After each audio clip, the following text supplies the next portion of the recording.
नमस्कार, खबर उत्तर प्रदेश के इस खास बुलेटिन में आपका स्वागत है। मैं हूं आपके साथ रिंकी बत्रा। सबसे पहली और अहम बड़ी खबर लखनऊ से सामने आ रही है, जहां आरएसएस प्रमुख मोहन भागवत का अहम दौरा। ब्रेकिंग खबर, ब्रेकिंग न्यूज आपको दे रहे हैं। 3 दिवसीय दौरे पर मोहन भागवत हैं। आज उनके दौरे का दूसरा दिन है। पूर्वी क्षेत्र के प्रशिक्षण वर्ग में वो शामिल होने वाले हैं। अवध, गोरक्ष, कानपुर और काशी प्रांत के स्वयं सेवकों से वो संवाद करेंगे। हिंदू सम्मेलन के साथ साथ विभिन्न अभियानों पर भी चर्चा होगी। इसके साथ शताब्दी वर्ष के गृह संपर्क अभियान पर चर्चा होगी। संगठन और सरकार के वरिष्ठ पदाधिकारियों से मुलाकात भी संभव है। सीएम योगी से मोहन भागवत की आज मुलाकात संभव हो सकती है। बता दें, विधानसभा चुनाव की तैयारियों को लेकर मोहन भागवत बताया जा रहा है। चर्चा का विषय ये बना हुआ है कि वो 3 दिवसीय लखनऊ दौरे पर हैं, जहां आज उनके दौरे का दूसरा दिन है। पूर्वी क्षेत्र के प्रशिक्षण वर्ग में वो पहुंचे हैं, जिनमें कई स्वयं सेवकों से वो आज संवाद करने वाले हैं। आरएसएस प्रमुख मोहन भागवत के इस दौरे को बेहद ही अहम माना जा रहा है और राजनीतिक गलियारों में चर्चा का विषय बन गया है। 2027 के विधानसभा चुनाव की तैयारियों पे आज चर्चा हो सकती है। इन 3 दिवसीय दौरे पर कई अहम बातें, कई अहम चर्चाएं संभव है। हो सकता है कि आज वो खुद मुख्यमंत्री योगी आदित्यनाथ से भी मिले और गृह संपर्क अभियान के तहत उनकी मुलाकात ये हो सकती है। शताब्दी वर्ष के गृह संपर्क अभियान में भी वो पहुंचे हैं। इस 3 दिवसीय दौरे को देखिए, बहुत खास माना जा रहा है। पूर्वी क्षेत्र के प्रशिक्षण वर्ग में आज मोहन भागवत शामिल हुए हैं।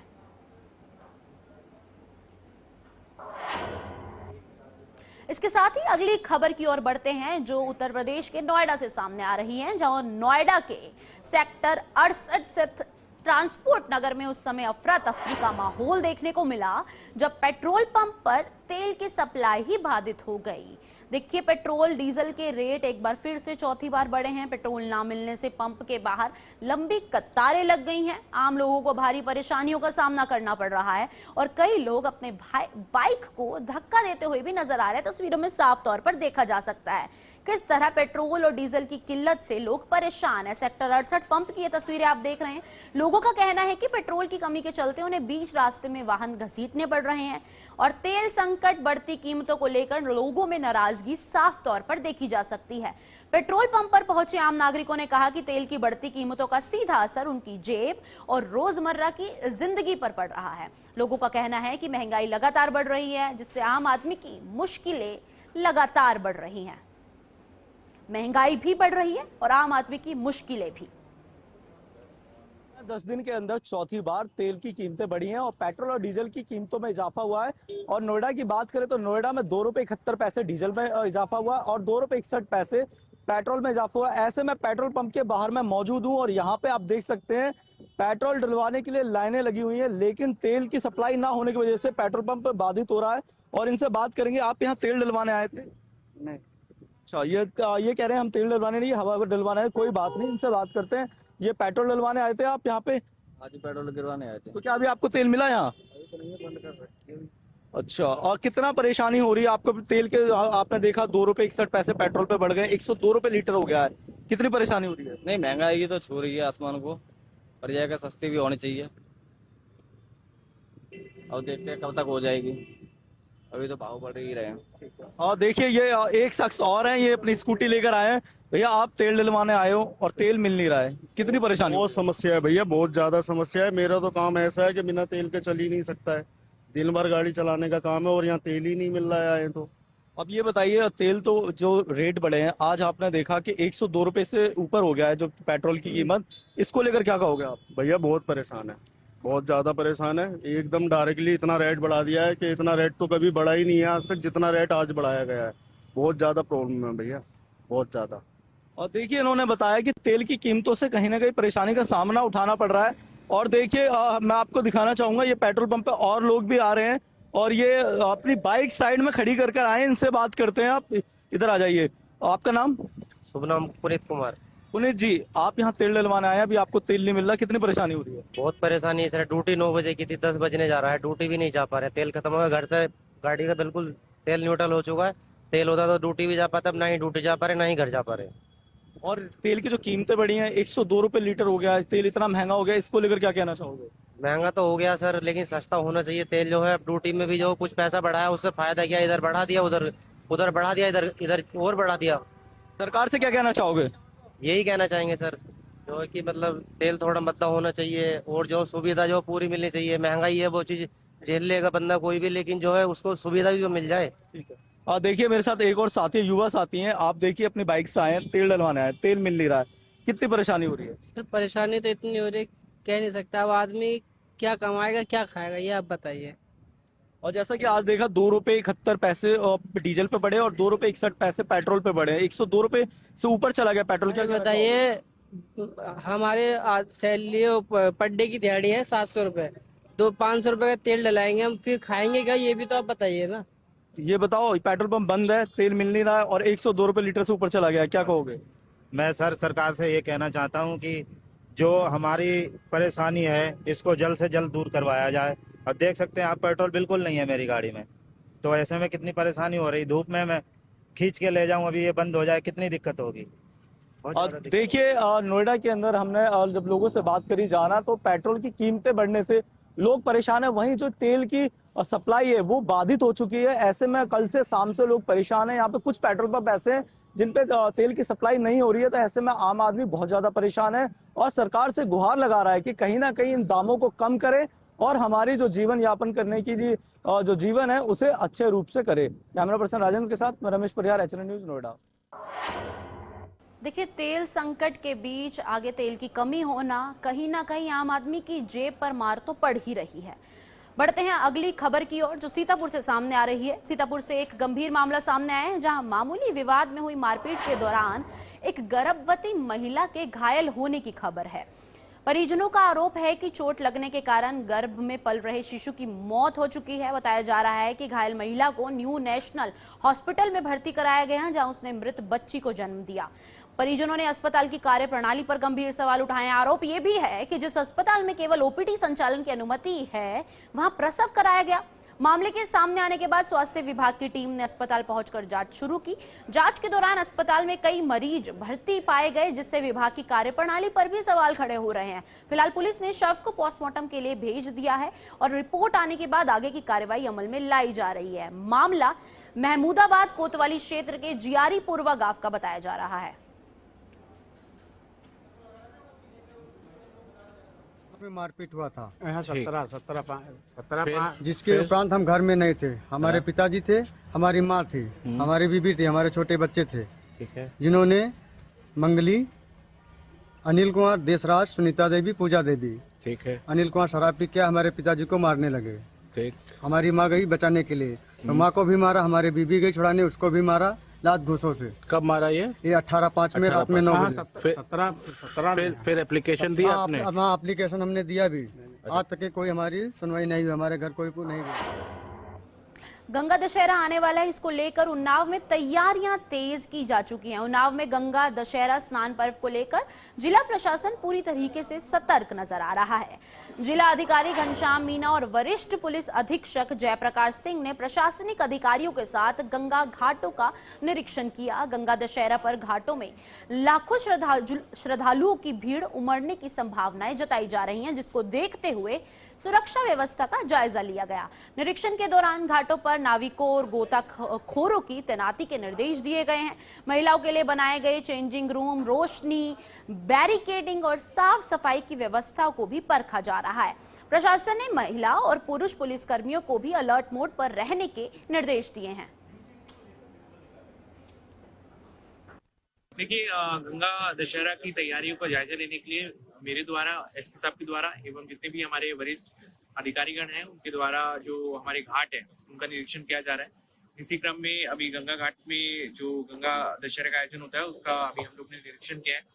निरीक्षण के क्रम में यहाँ पे बैरिकेडिंग की व्यवस्था कराई गई है, लाइट आदि की व्यवस्था कराई गई है, महिलाओं के लिए चेंजिंग रूम की व्यवस्था भी कराई गई है, फोर्स की हम लोग ने डिप्लॉयमेंट कर दिया है, मजिस्ट्रेट की ड्यूटी भी लगा दी है, साथ ही साफ सफाई की भी जायजा लिया गया है। और इसी क्रम में जो हमारे अधिकारी हैं उनको निर्देशित भी किया है कि सारा जो पर्व का आयोजन करना है बहुत सुरक्षित ढंग से हम लोग को कराना है और पूरा मुस्तैदी के साथ पूरे प्रोग्राम को हम लोग कराएंगे।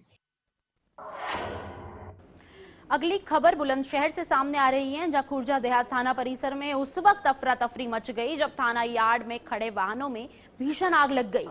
बताया जा रहा है कि बिजली का तार टूटकर यार्ड में खड़े वाहनों पर गिर गया, जिसके चलते आग ने तेजी से विकराल रूप ले लिया। आग इतनी भीषण थी कि थाना परिसर में खड़े सैकड़ों वाहन जलकर खाक हो गए। इनमें एक्सीडेंटल वाहन और मुकदमों से संबंधित जब्त वाहन शामिल बताए जा रहे हैं। वहीं जीडी कार्यालय में रखे कुछ अभिलेखों को भी नुकसान पहुंचने की खबर है। घटना की सूचना मिलते ही फायर ब्रिगेड की 5 गाड़ियां मौके पर पहुंची और कड़ी मशक्कत के बाद आग पर काबू पाया गया। अधिकारियों का कहना है कि समय पर रहते आग पर नियंत्रण पा लिया गया, वरना बड़ा हादसा हो सकता था। फिलहाल पुलिस और फायर विभाग पूरे नुकसान का आकलन करने में जुटे हैं। देखिए, खुर्जा थाना देहात जो हमारा है, इसमें आग की सूचना हमारे को प्राप्त हुई, तो यहाँ मौके पर हमने 3 गाड़ियां भेजी और उसके बाद TSDC की गाड़ी है खुर्जा के अंदर, उसको भी बुलाया गया और मोतीबाग से भी गाड़ी यहाँ पे रवाना की गई। लगभग 5 गाड़ियों ने मिल करके यहाँ पे काम किया और आग को काबू पाया। ये थाना परिसर में जो माल खाना की कुछ बाइकें, जो एक्सीडेंटल गाड़ियां हैं, पीछे खड़ी हुई थी, तो उसी में संभवतः एक पीछे जो ट्रांसफार्मर तार था वो टूट जा रहा था, वो टूट के गिरा। उसके गिरने से शॉर्ट सर्किट हुआ, जिसकी वजह से आग लगी और ये आग फैलते हुए मेन बिल्डिंग की तरफ आ रही थी। तब तक गाड़ियां मौके पर पहुंच गई थी और मेन बिल्डिंग को बचा लिया गया। थाना खुर्जा देहात परिसर में एक यार्ड था जिसमें पीछे वाहन खड़े हुए थे। इसमें एक ट्रांसफार्मर के शॉर्ट सर्किट की वजह से वहां पर आग लगी है, जिसमें कई सारी बाइकों में आग लगी है तथा मौके पर फायर टेंडर तत्काल पहुंचे। आग पर फिलहाल पूरी तरीके से काबू पा लिया गया है। कितनी मोटरसाइकिलें जली हैं इसका भी आकलन किया जा रहा है। इसमें कार्यालय या किसी अभिलेख का कोई नुकसान नहीं हुआ है। वर्तमान में CFO साहब एवं 4 फायर टेंडर मौके पर मौजूद हैं। किसी प्रकार की कोई जनहानि नहीं है, स्थिति नियंत्रण में है। अगली खबर भी बुलंदशहर से सामने आ रही है, जहां बुलंदशहर के कलंदरगढ़ी गांव में एक दिल दहला देने वाली घटना सामने आई। यहां अवैध संबंधों के शक में एक बेटे ने अपनी ही पत्नी और सगे पिता पर गोली चला दी, जिसमें दोनों की मौके पर मौत हो गई। घटना में पिता रियाजुद्दीन की मौके पर मौत हो गई, जबकि पत्नी सना ने इलाज के दौरान दम तोड़ दिया। वारदात के बाद इलाके में सनसनी फैल गई और स्थानीय लोग दहशत में हैं। सूचना मिलते ही SSP सहित पुलिस के आला अधिकारी मौके पर पहुंचे। दोनों शवों को कब्जे में लिया गया और पोस्टमार्टम के लिए भेज दिया है। पुलिस ने आरोपी बेटे को हिरासत में ले लिया है और उससे पूछताछ फिलहाल जारी है। मामले की गंभीरता को देखते हुए पुलिस हर एंगल से इस मामले की जांच कर रही है।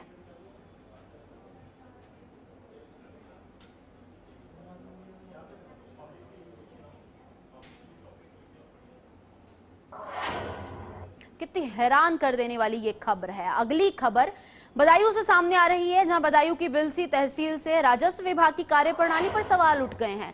इन गंभीर सवाल खड़े करने का एक मामला सामने आया है, जहां तैनात कानूनगो और राजस्व निरीक्षक प्रदीप सक्सेना का एक वीडियो सोशल मीडिया पर तेजी से वायरल हो रहा है, जिसमें वो कथित तौर पर विभाग में भ्रष्टाचार, रिश्वतखोरी और सरकारी योजनाओं में वसूली को लेकर गंभीर खुलासे करते नजर आ रहे हैं। वीडियो सामने आने के बाद जिला प्रशासन की कार्यशैली पर सवाल उठने लगे हैं। पूरे मामले को लेकर चर्चाओं का बाजार गर्म है। वहीं ये भी सवाल उठ रहा है कि क्या राजस्व विभाग में बिना पैसे लिए कोई काम नहीं होता?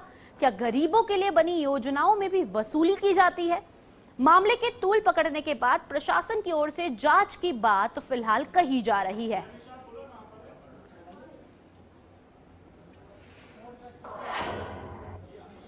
अगली खबर शाहजहांपुर से सामने आ रही है, जहां शाहजहांपुर के कोतवाली क्षेत्र में इलेक्ट्रॉनिक बस चार्जिंग स्टैंड के पास ही एक दर्दनाक घटना घटित हो गई। यहां आवारा कुत्तों के झुंड ने 11 साल की मासूम बच्ची पर हमला कर दिया और उसे गंभीर रूप से घायल कर दिया।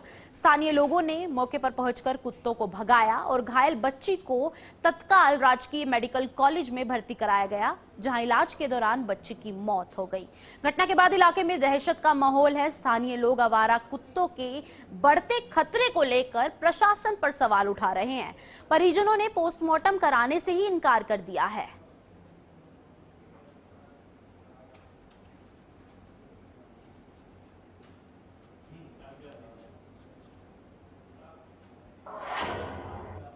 अगली खबर बदायूं से सामने आ रही है, जहां बदायूं के भसराला गांव के पास स्थित एक निजी वाटर पार्क में दर्दनाक हादसा हो गया, जहां 7 साल के मासूम हसनैन की स्विमिंग पूल में डूबने से मौत हो गई।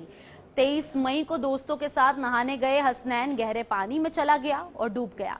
बच्चों के शोर पर उसे बाहर निकाला गया, लेकिन तब तक बहुत देर हो चुकी थी।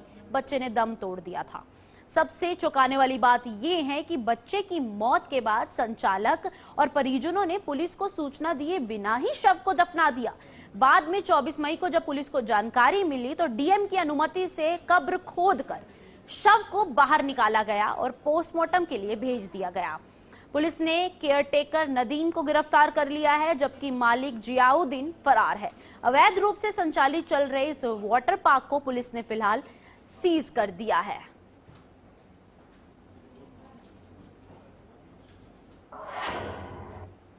इसी बीच बदायूं से एक सनसनीखेज वारदात सामने आ रही है, जहां प्रेम प्रसंग के चलते एक युवक ने अपनी पत्नी की कथित रूप से गला रेत कर हत्या कर दी। पूरा मामला संभल जनपद के भैजोई थाना क्षेत्र के गांव नाधोस का बताया जा रहा है, जहां रामवीर ने अपनी 23 वर्षीय बेटी नीलम की शादी करीब 6 महीने पहले इस्लामनगर थाना क्षेत्र के गांव नोगवा निवासी दिनेश से धूमधाम से की थी। जानकारी के अनुसार दिनेश शादी से पहले ही पड़ोस की एक लड़की से प्रेम संबंध में था। शादी के बाद उसका संपर्क जारी रहा। बताया जा रहा है कि बीते दिन दिनेश अपनी पत्नी नीलम को मायके से विदा कर घर लाया था। इसके बाद उसने अपने दोस्त गोवर्धन के साथ मिलकर घर में कथित रूप से पहले खाना और शराब पार्टी की, जिसके बाद दोनों ने नीलम की गला दबाकर हत्या कर दी।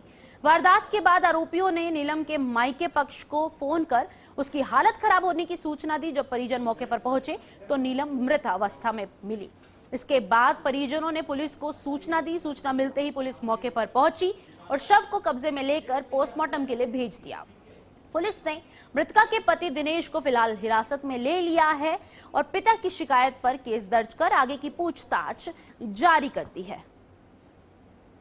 ये हमारी भतीजी नौगमा इस्लामनगर थाने के गांव में विवाह किया था हमने अभी 25 नवंबर 2025 को, और इसमें लड़के ने अपने परिवार से मिलकर के और दूसरी लड़की के अफेयर के चलते हमारी इस भतीजी का गला घोट करके मृत्यु कर दी।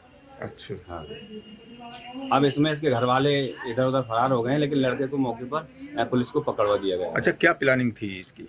इसकी प्लानिंग प्रेम प्रसंग के चलते इसने पहले से प्लानिंग की थी कि लड़की 10 दिन पहले मायके गई और उसको कल बुला के लाया है सुबह के टाइम में, और रात को ही इसने अपने सहयोगी से मिल करके और लड़की को मौत के घाट उतार दिया। इस हैरान कर देने वाली खबर ने कहीं ना कहीं कई सवाल कार्यप्रणाली पर भी उठाए हैं। अगली खबर बदायूं के एक खेड़ गांव से सामने आ रही है, जहां मामूली विवाद ने हिंसक रूप ले लिया। आरोप है कि खेत पर जा रहे दो भाइयों इतवारी और महाराज सिंह के साथ पहले गाली गलौज और मारपीट की गई। इसके बाद आरोपियों ने अपने पालतू कुत्ते छोड़ दिए, जिन्होंने दोनों पर हमला कर दिया। इस हमले में महाराज सिंह गंभीर रूप से घायल हो गए, जबकि इतवारी को कुत्ते ने काट लिया।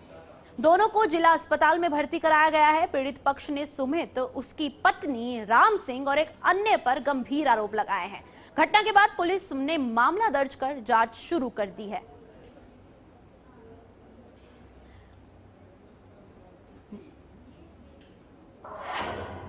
देखिए मामूली विवाद कैसे हिंसक झड़प में बदल गया। जौनपुर से एक बड़ी और सनसनीखेज खबर सामने आ रही है, जहां दूल्हा हत्याकांड के 1 लाख रुपए के इनामी आरोपी रवि यादव को पुलिस मुठभेड़ में मार गिराया गया। ये मुठभेड़ सराय ख्वाजा थाना क्षेत्र के रानी के मोड़ के पास हुई। जानकारी के मुताबिक मुठभेड़ के दौरान आरोपी गंभीर रूप से घायल हो गया, जिसके बाद उसे अस्पताल ले जाया गया। डॉक्टर ने उसे मृत घोषित कर दिया। वहीं इस कार्रवाई में लाइन बाजार थाना प्रभारी एसएचओ के सिंह भी घायल हो गए हैं, जिनके हाथ में गोली लगी है। उन्हें जिला अस्पताल में भर्ती कराया गया है। घटना के बाद पूरे इलाके में पुलिस बल को फिलहाल तैनात कर दिया गया है और सर्च ऑपरेशन जारी है।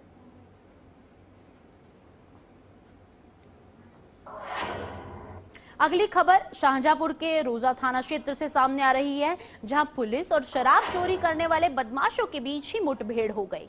बीती रात मुखबिर की सूचना पर पुलिस ने रोजा रेलवे मैदान के पास घेराबंदी की, जहां छिपे बदमाशों ने पुलिस टीम पर ही फायरिंग शुरू कर दी। फायरिंग के दौरान एक गोली सिपाही परविंदर के हाथ को छूकर निकल गई, जबकि पुलिस की जवाबी कार्रवाई में एक बदमाश सियानंद के पैर में गोली लग गई। घायल बदमाश और सिपाही दोनों को राजकीय मेडिकल कॉलेज में भर्ती कराया गया है। वहीं दूसरा साथी अविनाश को पुलिस ने गिरफ्तार कर लिया है। पुलिस की माने तो दोनों बदमाश अलग अलग जनपदों के रहने वाले हैं और देसी शराब की दुकान में चोरी की वारदात में शामिल थे। मौके से 90 पौवे शराब, 8,000 रुपए तमंचा और कारतूस बरामद किए गए हैं।